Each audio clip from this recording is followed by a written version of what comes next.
Абдуғаффор Азизов, раиси идораи тоҷикистонии Интерпол гуфтааст, ки дар ҳоли ҳозир 2528 шаҳрванди кишвар таҳти пайгарди полиси байналмилалӣ ҳастанд.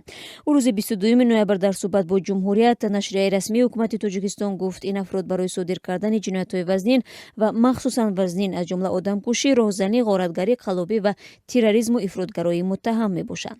Аммо генерал Азизов аз он изҳори таассуф гуфтааст, ки бархе аз аъзои ин ташкилоти бонуфузи байналмилалӣ ба ҷинояткорону террористон минбар медиҳанд. Баъзе аз кишварҳои узви ин созмон сиёсати духӯраро пеш гирифтаанд, афзудааст ӯ.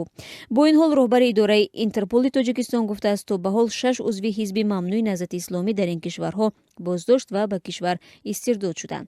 Ба гуфтаи Абдуғаффор Азизов, Шоҳнаим Каримӣ, як узви фаъоли ҳизби наҳзати исломии Тоҷикистон, низ дар Юнон бо дархости Интерполи Тоҷикистон дастгир шуда масъалаи истирдодаш ба кишвар дар баррасӣ аст. Дар ин суҳбат генерал Азизов гуфтааст, аз 2582 нафаре ки Тоҷикистон онҳоро дар пайгарди байналмилалӣ қарор додааст, 1873 нафар узви гурӯҳҳои террористӣ ва экстремистӣ ҳастанд.